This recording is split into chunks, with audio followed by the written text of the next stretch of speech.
యెషయా గ్రంథము 43వ అధ్యాయం 5వ వచన భాగాన్ని చదువుకుందాం.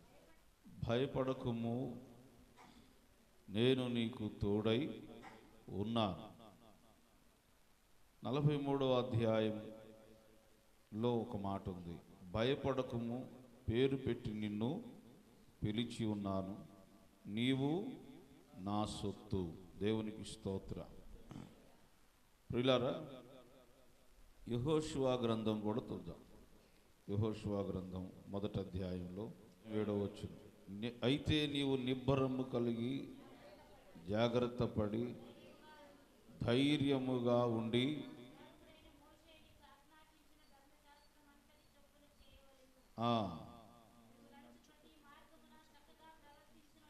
ఓకే దేవునికి స్తోత్రం. హల్లెలూయా. 9వ వచనం, నేను నీకు ఆజ్ఞ ఇచ్చున్నాను కదా, నిబ్బరము కలిగి ధైర్యముగా ఉండుము, దిగులు పడకము, జడియకము, నీవు నడుచు మార్గమంతటిలో నీ దేవుడైన యెహోవా నీకు తోడుగా ఉండు. దేవునికి స్తోత్ర. యెషయా గ్రంథం 41వ అధ్యాయం 10వ వచన భాగం కూడా చూద్దాం. నేను నీతో చెప్పి ఉన్నాను. Very good. భయపడకుము, నేను నీ దేవుడనై ఉన్నాను, దిగులు పడకుము, నేను నిన్ను బలపరుతును, నీకు సహాయము చేయువాడను నేనే, నీతి అను నా దక్షిణ హస్తముతో నిన్ను ఆదుకొందును. దేవునికి స్తోత్రం. ప్రియులారా, దేవుని వాక్యం సెలవిస్తుంది. దేవుడు ఏమంటున్నాడంటే, భయపడొద్దు, దిగులు పడొద్దు, నేను నీకు సహాయము చేస్తాను. భయపడొద్దు, నేను నీకు తోడై ఉంటాను. రెండు విషయాలు చాలా జాగ్రత్తగా గమనిద్దాం. ప్రత్యేకమైనటువంటి వర్తమానం, దేవుని మాటలు విందాం. ప్రియులారా, దేవుడు తన ప్రజలకి ధైర్యం ఇచ్చి మాట్లాడుతున్నాడు. దిగులు పడొద్దు, భయపడొద్దు, నేను తోడుగా ఉంటాను, నేను నీకు సహాయము చేస్తాను, ఆదుకుంటాను. ఇన్ని ధైర్యంతో మాటలు దేవుడు చెబుతున్నాడు. అంటే చాలామంది కుటుంబాల్లో దిగులు ఉంది. చాలామంది జీవితాల్లో కొన్నిటిని బట్టి భయపడుతున్నారు. ప్రియులారా, చాలా జీవితాల్లో నెమ్మది లేదు, సమాధానం లేదు, శాంతి లేదు. దిగులు పడుతున్నారు అంటే ఏదో కోల్పోయిన వారే ఎక్కువగా దిగులు పడతారు. నీకు ఎక్కువగా ఆప్యాయత, ప్రేమానురాగాలు పంచే రక్త సంబంధులు దూరంగా ఉన్నప్పుడు దిగులు పడతారు. తర్వాత ఇంకా ప్రేమించేవారు అంటే ఆత్మ సంబంధమైన రక్త సంబంధులు కానీ సడన్గా దూరం అయిపోయారు అనుకోండి, అప్పుడు దిగులు వస్తుంది. నేను ఎలా బ్రతకాలి, మేము ఎలా జీవించాలి, మా పరిస్థితులు ఎలాగా అని దిగులు చెందుతూ ఉంటారు. దిగులు పడే సందర్భాలు అవే, చాలా మటుకు అదే. ఎలాగా, మా పొజిషన్ ఎలాగా, మేము ఎలా జీవించాలి, మీరు లేకపోతే, నీవు లేకపోతే నా బ్రతికి ఎలా ఉంటుంది అని ఎక్కువగా దిగులు పడేటువంటి అంశాలు. అలాగే రక్త సంబంధులైన వారు దూర ప్రాంతాల్లో ఉన్నారనుకోండి, వాళ్ళ మీద అదొక రకమైనటువంటి దిగులు. అది వాళ్ళని చూసిందాకా సంతోషం ఉండదు, అదొక రకమైన దిగులు. దానివలన పెద్ద నష్టమే లేదు, కానీ అయిన వాళ్ళు, ప్రేమించేవాళ్ళు, రక్త సంబంధులు, కట్టుకున్నవారు, కన్నబిడ్డలు దూరం అయితే ఆ దిగులు వేరు. దేవుని బిడ్డలారా, ఇది చాలా బాధాకరమైనటువంటి దిగులు అన్నమాట. ఇంకోటి ఏంటంటే, ఇశ్రాయేలుల గురించి ఉన్నటువంటి అంశం ఇది. యాకోబుతో దేవుడు మాట్లాడిన సంగతులు ఇవి, పితరులతో మాట్లాడిన సంగతులు ఇవి. మీరు దిగులు పడవద్దు, దిగులు పడవద్దు. వారు పడుతున్న బానిస జీవితాన్ని బట్టి దిగులు పడ్డారు, భయపడ్డారు. రెండు సందర్భాలు జరిగాయి.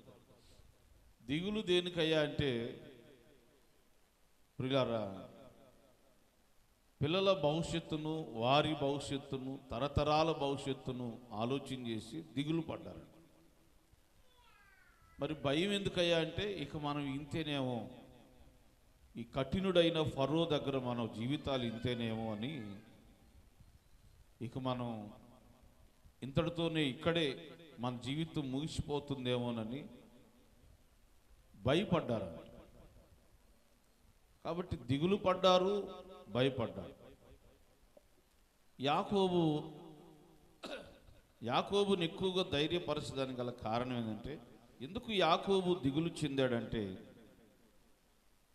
ప్రియులారా, యోసేపు, బెన్యామీన్ అంటే యాకోబుకి చాలా ప్రేమ. యోసేపు దూరం అయిపోయాడు, యోసేపు మీద దిగులుంది. ఈ 11 గోత్రికులైనటువంటి వాళ్ళు, రూబేను మొదలుకొని 11 గోత్రాల్లో అంటే 11 మంది పిల్లలు ఒక్కోసారి యాకోబు మాట వింటలా, తండ్రి మాట వింటలా. ఆయనకు ఒక కూతురుంది దీనా, ఆమె కూడా వింటలా. క్షామకాలం, కరువు కాలాలు ఎదురవుతున్నాయి. ఎలాగ ఇంతమందిని, వీళ్ళందరినీ ఎలాగ నడిపించాలి? యాకోబును వెంబడిస్తున్నటువంటి కొన్ని కుటుంబాలు ఉన్నాయి, వారిని ఎలా పోషించాలి? ఆహారం దొరకని పరిస్థితులు అవుతున్నాయి, శత్రువులు ఎదురవుతున్నారు. ఈ రీతిగా కొన్ని దిగుళ్ళు ఉన్నాయి, భయాలు ఉన్నాయి, భయపడుతున్న సందర్భాలు ఉన్నాయి. ఇంకా చాలా లోతైన విషయాలు ఉన్నాయి. ఇప్పుడు ఈరోజు వరకు మనకు అంత దూరం అక్కర్లేదు. అందుకని దిగులు పడొద్దు, భయపడొద్దు అని పితరులతో దేవుడు మాట్లాడు. యెహోషువ గ్రంథాన్ని చదివించే కదా. యెహోషువకి ఆశ లేదంటే, ఎలాంటి ఆశ లేదంటే, ఎవరైనా ఏమనుకుంటారంటే, ఒక సేవకుడిని వెంబడిస్తున్నారనుకోండి, కొంతకాలం నమ్మకంగా, విశ్వాసంగా వెంబడిస్తున్నారనుకోండి ఇంకో సహోదరుడు, ఆ సహోదరుడికి ఏం ఆశ పెట్టిందంటే, నేను కూడా పాస్టర్ గారి తర్వాత పాస్టర్ గారిని అవ్వాలి అని ఉంటుంది. చాలా చాలా చోట్ల చూస్తూ ఉంటాం మేము. ప్రియులారా, నేను కూడా ఇలాగ పాస్టర్ని అవ్వాలి, గొప్ప పాస్టర్ని అవ్వాలని ఆశపడుతూ ఉంటాను. మోషేని యెహోషువ అంత నమ్మకంగా వెంబడిస్తున్నాడు. మోషే కూడా, అయ్యా నా కాలం, మరి నేను కూడా వృద్ధాప్యంలోకి వస్తున్నాను, పెద్దవాడిని అయిపోయాను, నా తర్వాత యెహోషువాని నియమించు అన్నట్లుగా లేదు, కానీ దేవుడే యెహోషువాను నియమించాడు. యెహోషువ కూడా అడగల, నాకు ఈ కాపరత్వం కావాలి, ఈ నాయకత్వం కావాలి అని యెహోషువ దేవుని దగ్గర అడగల. ఎందుకు అడగలేదంటే, సంఘం యొక్క విధానం ఏంటో యెహోషువ చూశాడు. చాలా జాగ్రత్తగా వినండి. సంఘం యొక్క విధానం ఏంటో యెహోషువ చూశాడు.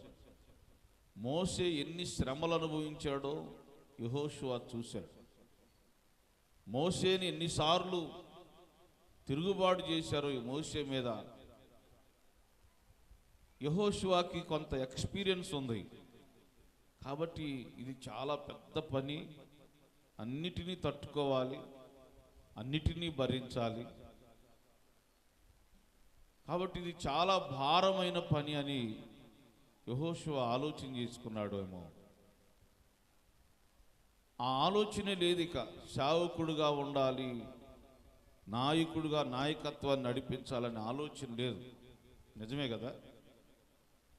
అసలు మోషే గురించి ఆలోచన చేస్తే దేవుని దగ్గర మోషే ఎంత గొప్ప సేవకుడు అంటే, పరిచారకుడు అంటే, నమ్మకమైన వాడంటే, ఆ సబ్జెక్ట్ చదువుతుంటే ఓసారి ఇశ్రాయేలు ప్రజలు దేవునికి వ్యతిరేకమైన కార్యాలు చేశారు, వ్యతిరేకంగా పోరాడారు. దేవునికే కోపం వచ్చి ఇశ్రాయేలు ప్రజలను నేను ఇక నడవనీను, మార్గమధ్యంలోనే వాళ్ళని అంతమొందిస్తానని దేవుడు మాట్లాడితే మోషే ఏం చేసేది తెలుసా? అయ్యా, జరిగిన విషయం ఇది. ఐగుప్తు దేశాన్ని నుంచి ఇశ్రాయేలు ప్రజలను బయటకు తీసుకొచ్చాం.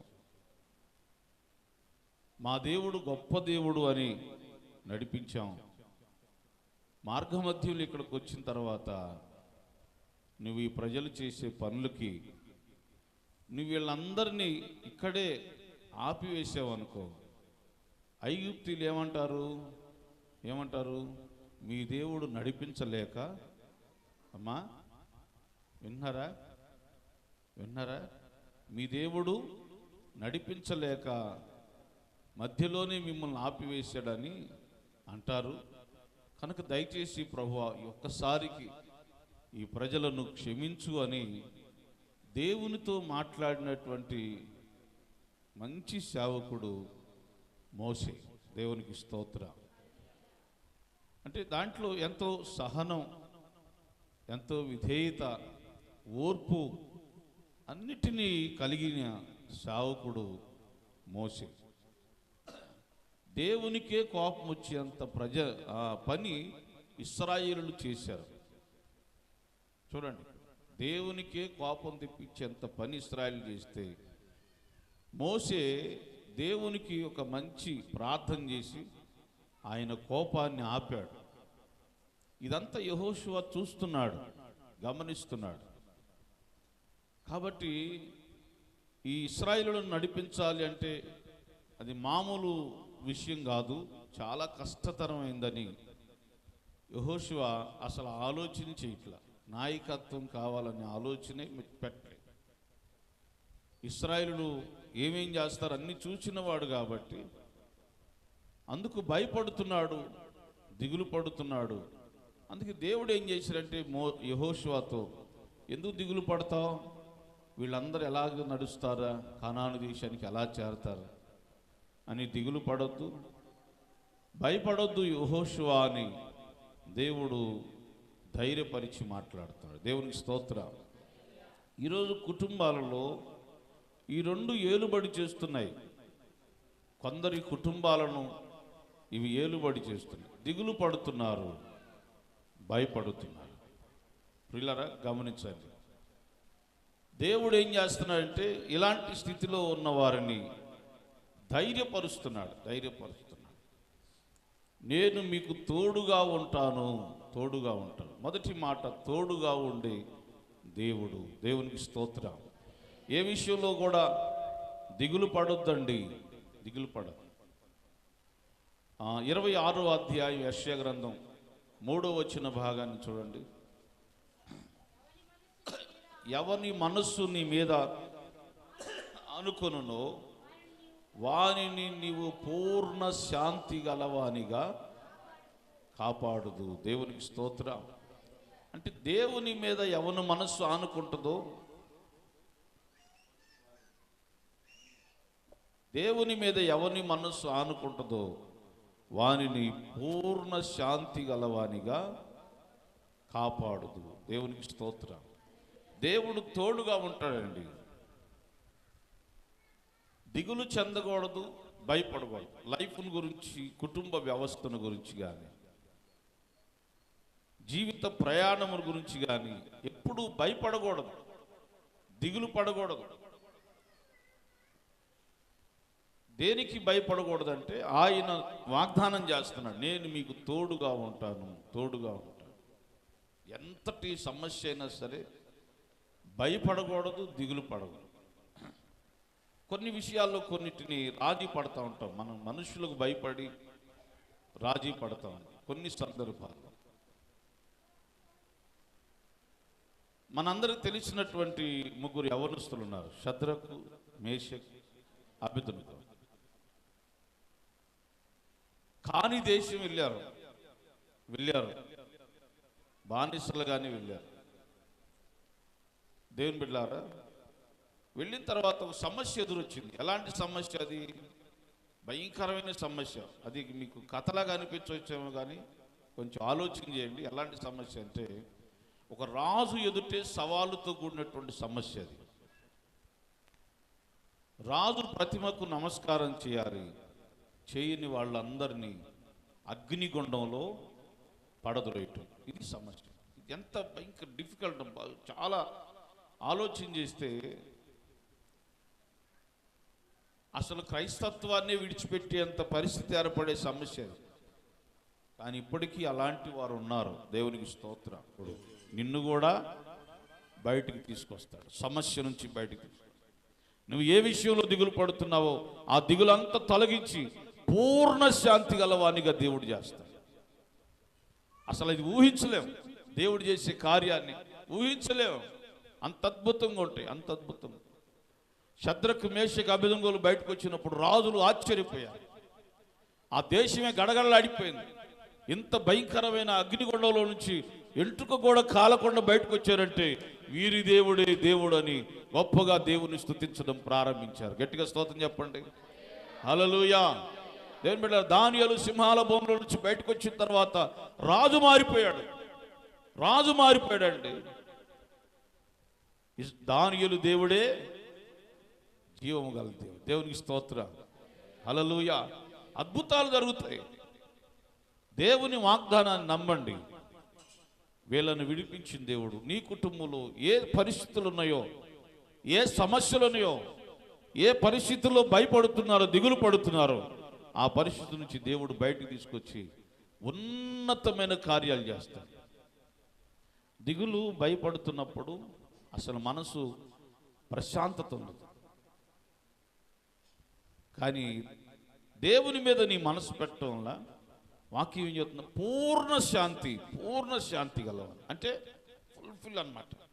అసలు నీకు అంత ప్రశాంతత ఎవ్వడు ఇవ్వలేనంత ప్రశాంతత దేవుడు నీకు ఇవ్వడం ప్రారంభిస్తాడు. దేవునికి స్తోత్రం. గట్టిగా చెప్పండి హల్లెలూయా, హల్లెలూయా. దేవుని బిడ్డలారా, కాబట్టి దేవుని వాక్యాన్ని నమ్మండి, దేవుని వాగ్దానాన్ని నమ్మండి, విశ్వసించండి. వీళ్ళు ఆనుకున్నట్టుగా, దేవుని మీద ఆనుకున్నట్టుగా మీరు ఆనుకోగలిగితే మీ జీవితాన్ని పూర్ణ శాంతి గలవానిగా దేవుడు చేస్తాడు. మీ జీవితాల్లో అంత నెమ్మది ఏ మనుష్యుడు ఎవ్వరు ఇవ్వలేరు, ఎవ్వరు చేయలేరు. యేసయ్య ఒక్కడే నీ జీవితంలో ధైర్యం నింపుతాడు. దేవుని బిడ్డలారా, యేసయ్య ఒక్కడే నీకు ధైర్యాన్ని నింపి నీ కుటుంబాన్ని ఉన్నతమైనదిగా దేవుడు చేస్తాడు. ఈరోజు ఒకవేళ నీ ఫ్యామిలీ బలహీన స్థితిలో ఉండొచ్చాము, దిగువ స్థాయిలో ఉండొచ్చాము, మా పరిస్థితి ఇంతే అనుకుంటున్నారేమో, కానీ మీ మనసును దేవుని మీద పెట్టి, దేవుని బిడ్డలారా, దేవుని మాట నమ్మండి. ఒక దినాన దేవుడు ఉన్నతమైన కుటుంబంగా చేయబోతున్నాడు. ఆ విధంగా కుటుంబాలను చేయనుగాక. గట్టిగా చెబుతా హల్లెలూయా, హల్లెలూయా. కాబట్టి ప్రియులారా, దేవుని వాక్యాన్ని ధరించుకొని ఆ ధైర్యాన్ని సంపాదించుకోవాలి. ఇది అంత ఈజీ ఏం కాదు, అంటే షద్రకు, మేషకు, అబేద్నెగో, దానియేలు, యోనా వీళ్ళందరూ కూడా దేవుని దృష్టిలో, దేవుని బిడ్డలారా, ఎలా ఉన్నారో మనం అలాగ ఉండాలి అని ప్రసంగించటం ఈజీయే, కానీ ప్రాక్టికల్గా ఎలాగ ఉంటుందో చెప్తాను చూడండి. షద్రకు, మేషకు, అబేద్నెగో వారు కూడా మన వంటి హల్లెలూయా, గట్టిగా చెప్పండి, మన వంటి మనుషులే. ఏలియా మన వంటి స్వభావము గల మనుషులే. వర్షం ఆగిపోమంటే ఆగిపోయింది, కురవమంటే కురిసింది. మన వంటి మనుషులే కదా. వాళ్ళకు కుదిరినప్పుడు, వాళ్ళకి జరిగినప్పుడు, వారు విశ్వసించినప్పుడు మనం ఎందుకు విశ్వసించలేకపోతున్నాం? అర్థం చేసుకోండి, అర్థం చేసుకోండి, గట్టిగా చెప్పండి హల్లెలూయా. పొద్దునే అంకులు మంచి సాక్ష్యం చెప్తున్నారు. యోసేపు చనిపోయినప్పుడు, అంటే కుమారుడు చనిపోయినప్పుడు కూడా నాకు అంత ఏడుపు రాలేదండి. రాత్రి మీరు వాకింగ్ చెప్పిన తర్వాత ఎంత కన్నీరు వచ్చిందో అని చెబుతున్నాడు. అంటే కన్న కొడుకు చనిపోయిన నేను కూడా చాలాసార్లు అన్నాను, బాబా అంకులు దేవుడు మీకు మంచి ధైర్యం ఇచ్చాడు, గుండె ధైర్యం ఇచ్చాడు అంటే, లేదయ్యా నా లోపల అసలు కన్నీరు రాలేదు, దేవుడు ఇచ్చాడు, దేవుడు తీసుకున్నాడు, వేదన అయితే ఉంది కానీ అన్నీ పలుమార్లు చెప్పాడు నాతో. దేవుడు ఇచ్చాడు, దేవుడు తీసుకున్నాడు, అయ్యా ఏం చేయగలుగుతాం, మనం కూడా అక్కడికి పోయేళ్ళమే కదా అని చక్కగా మాట్లాడాడు.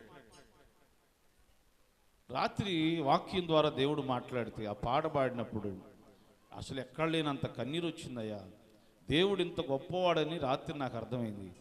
దేవుడు మాట్లాడతాడు అని మీరు ప్రసంగం చేస్తుంటే, నేను 2 సంవత్సరాలు అయింది బాప్తీసం తీసుకొని, మరి నాతో దేవుడు మాట్లాడలేదే, నేను ఎందుకు అంతగా ప్రార్థన చేయలేకపోయాను అని వేదపడుతున్నాను, ఆలోచన చేస్తున్నాడంట. ఆ పాట పాడుతున్నప్పుడు ఇక చక్కగా హృదయాన్ని దేవుని తట్టు తిప్పాడు. ఓ బోలుడు అంత కన్నీరు వచ్చిందయ్యా. రాత్రి అంతా అలాగనే పండుకున్నాను. ఉదయానికల్లా దేవుడు నాకు దర్శించాడయ్యా అన్నాడు. దేవునికి స్తోత్రం, గట్టిగా చెప్పండి హల్లెలూయా. ప్రియుల కారణం ఏంటంటే మనస్సును దేవుని వైపు తిప్పాలి. నీ మనస్సును దేవుని వైపు తిప్పాలి. వాళ్ళు మనుషులే, మనము మనుషులమే. అయితే తేడా ఏందయ్యా అంటే మన మనస్సుని దేవునికి అప్పగించట్ల. చాలామంది వారి మనస్సును దేవునికి అప్పగించట్లేదు, దేవుని మీద ఆనుకోవట్లేదు. అందుకే దేవుని కార్యాలు చూడలేకపోతున్నాం, వాగ్దానాన్ని నమ్మలేకపోతున్నాం. నేను 3 వ్యక్తులను పరిచయం చేశాను మీకు. షద్రకు, మేషకు, అబేద్నెగో, దానియేలు, తర్వాత యోనా. వీళ్ళు 3 మనుషులే, కానీ దేవుడు వారిని ఎంత భయంకరమైన ప్లేసెస్ నుంచి దేవుడు కాపాడు చూడండి. వాళ్ళకు తోడుగా ఉన్నాడు చూడండి, వాళ్ళని ధైర్యపరిచాడు చూడండి. కాబట్టి మిమ్మల్ని కూడా దేవుడు, మీరు ఎంత దేవుని బిడ్డ భయంకరమైన సమస్యలో ఉన్నా సరే, ఏ పొజిషన్లో ఉన్నా సరే, దేవుడు అక్కడి నుంచి బయటకు తీసుకొచ్చి పూర్ణ శాంతి గలవానిగా దేవుడు మిమ్మలను చేస్తాడు. దేవునికి స్తోత్రం, గట్టిగా చెప్పండి హల్లెలూయా. చిన్న మాట, చివరి మాట చెప్పి ఇది చెప్పకుండా ముగించుకోవడం. దేవుని బిడ్డలారా, పూర్ణ శాంతి గలవానిగా దేవుడు చేస్తాడు, ఇందులో ఏ సందేహం లేదు. దేవుడు మీకు తోడుగా ఉంటాడు, ఏ సందేహం లేదు. మీ దిగులంతా తీసేస్తాడు, ఉన్నతమైన ఆశీర్వాదాలతో దేవుడు నింపుతాడు. అయితే మీ మనస్సును మాత్రం దేవుని మీద నిలపాలి. ముగింపు మాట ఏంటంటే, నీవు నిలపడానికి ఒకవేళ నీకు అంత పొజిషన్ లేదేమో, అంత భక్తి లేదేమో, అంత ప్రార్థన లేదేమో, నీ మనస్సును ప్రభువా నా మనస్సును స్థిరపరచని నువ్వు ప్రార్థన చేస్తే దేవుడు నీ మనస్సును స్థిరపరుస్తాడు. నీ మనస్సును దేవుడు చూస్తాడు. ఆయన నిన్ను చూసినప్పుడు దేవునికి నీవు దేవుని వల్ల ఇష్టడుగా కనిపించాలి, ఇష్టరాలుగా కనిపించాలి. ముగింపు మాటలకు వస్తున్నాను. దేవునికి ఇష్టడుగా కనబడాలి. నీ మనస్సు నిజంగా, నీ మనస్సు దేవుని వైపు త్రిప్పావు అని దేవుడు నిన్ను చూసి ఇష్టపడాలి, దేవుడు నిన్ను చూసి కోరుకోవాలి. దేవునికి స్తోత్ర. దేవుడు నిన్ను చూసి ఏర్పరచుకోవాలి. అందుకే యాకోబు నేను నిన్ను ఏర్పరచుకున్నాను అన్నాడు. వింటున్నారా వాక్యం? మిస్ అవ్వకండి. అమ్మా, కొంతమంది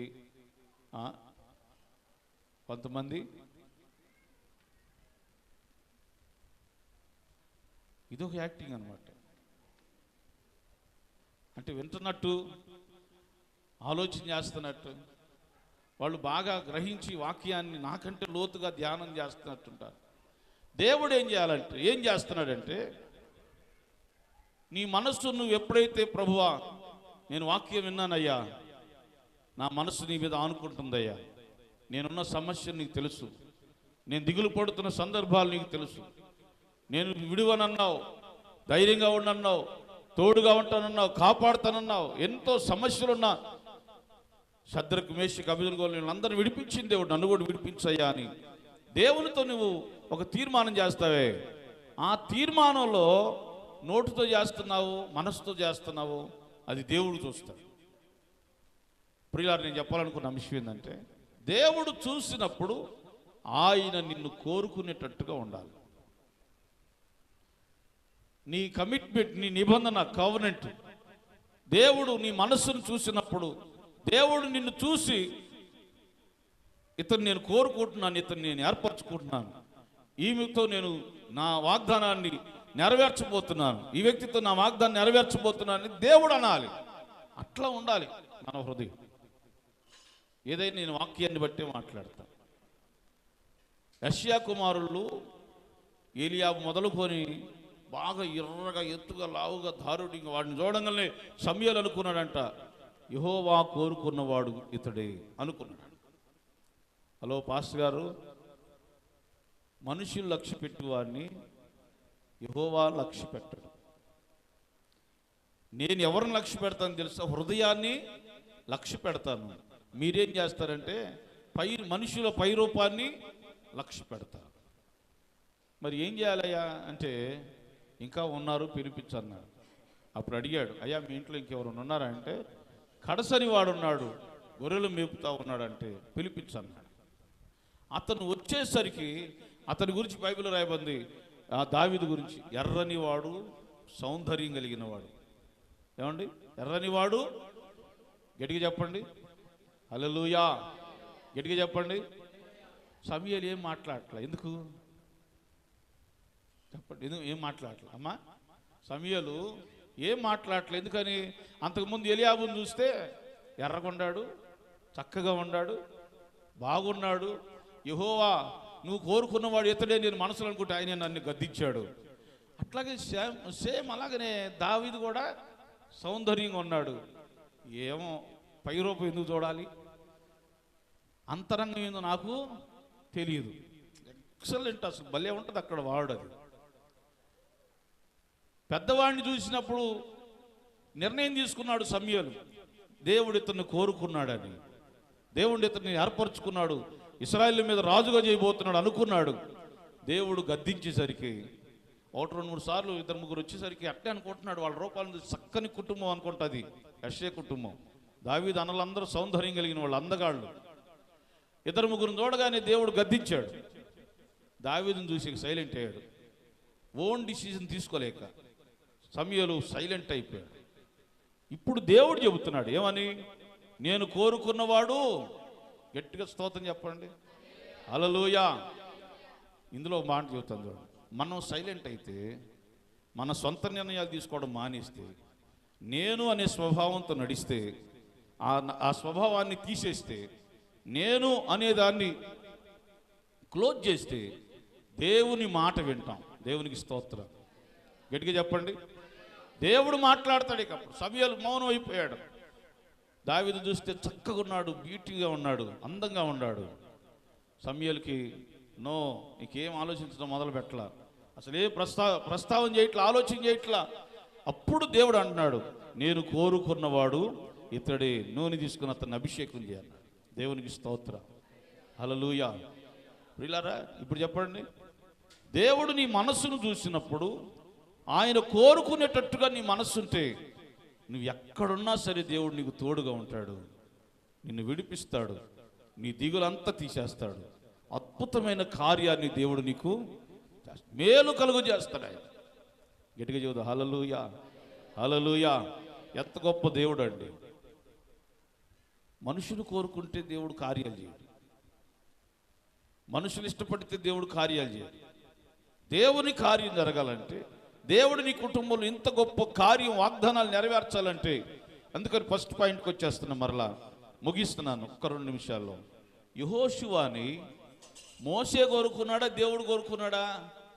ఎస్, వెరీ గుడ్, దేవుడే కోరుకున్నాడు. దేవునికి స్తోత్రం, గట్టిగా చెప్పండి, హల్లెలూయా. కనుక దేవుడు నీ మనస్సును చూసినప్పుడు, దేవుడు కోరుకునేటట్టుగా, ఏర్పరచుకునేటట్టుగా ఉంటే, అసలు నీ ఆశీర్వాదాన్ని ఎవడు ఆపలేడు. కాబట్టి ఏం చేయాలి? మన మనసుని ఏం చేయాలి? దేవుడికి వీళ్ళందరూ చుట్టాలా? ఎవరు? దానియేలు, షద్రకు, మేషకు, అబేద్నెగో, దావీదు, మోషే, వీళ్ళందరూ చుట్టాలా ఏంటి? హల్లెలూయా. యేసుక్రీస్తు అందరికీ ప్రభు. అందరికీ దేవుడు ఆయన. ఆయనకి ఏ పక్షపాతము లేదు. మరి ఎందుకని కొందరి మనస్సుని దేని బిడ్డారా ఒక సెల్ ఫోన్లో 2 సిమ్ కార్డులు పెట్టి వాడుకునే వాళ్ళలాగా ఉంటుంది అన్నమాట కదా. అందుకే అంటాడు, ఎంతకాలం 2 తలంపుల మధ్య మీరు తడబడుచుండురు అంట. అంటే ఒక మనిషికి 2 తలంపులు ఉంటాయి. సంఘంలో ఏలుబడి చేస్తుంది ఇప్పుడు అదే. ఏందంట? ఎందుకని? సమస్య నుంచి విడిపించబడబోవడం కారణం ఏంటంటే ఎట్లా ఉన్నారంట? 2 తలంపుల మధ్య ఉన్నారు. అందుకే దేవుని వాగ్దానం వారి జీవితాల్లో నెరవేర్చబడట్లేదు. 2 తలంపులు ఏంటి? ఒకటి లోకం, ఒకటి రెండోది దేవుడు. లోకం, దేవుడు. లోకం కావాలి, దేవుడు కావాలి. అందుకే వీళ్ళు వాగ్దానం నమ్మరు. వీళ్ళ మనసును దేవుడు చూసినప్పుడు ఆయన చేదునన్న కార్యాలు చేయాలని ఆశపడి సమీపంగా వచ్చిన కూడా దేవుని కార్యాలు వారి జీవితాల్లో చూడలేకపోవడం కారణం 2 తలంపుల మధ్య ఉన్నారు. దేవుడు అన్యాయస్తుడు కాదండి. ఆయన మాట ఇచ్చి నెరవేర్చింది. మళ్ళీ జ్ఞాపకం చేస్తున్నా, అగ్నిగుండం నుంచి బయటికి తీసుకొచ్చాడు, సింహాల బోన్లో నుంచి బయటికి తీసుకొచ్చాడు, చాప కడుపులోంచి దేవుడు బయటికి తీసుకొచ్చాడు. చివరికి ఎంత గొప్ప దేవుడు తెలుసా? చెరసాల పునాదులు కదిలించి మరి దేవుడు పౌలుసీలను బయటికి తీసుకొచ్చాడు, పేతురుని బయటికి తీసుకొచ్చాడు కదా. మనల్ని కూడా దేవుడు బయటికి, సమస్యల నుంచి బయటికి తీసుకొస్తారు. అయితే నిన్ను చూసినప్పుడు నీ మనసులో దేవునికి చోటు ఉండాలి. దేవుడు కోరుకునేటట్టుగా ఉండాలి. దేవుడు ఇష్టపడేటట్టుగా, నిన్ను ఏర్పరచుకునేటట్టుగా, దేవుడు అద్భుతాలు నీ జీవితంలో చేసేటట్టుగా నీ జీవితం ఉంటే దేవుని కార్యాలను రుచి చూడగలుగుతారు. దేవునికి స్తోత్రం చెప్పండి. హల్లెలూయా, హల్లెలూయా. ఆయన మాట ఇచ్చి నెరవేర్చే దేవుడు. హల్లెలూయా. దేవుడు అలాగూ చేయనుగాక. ఆమేన్.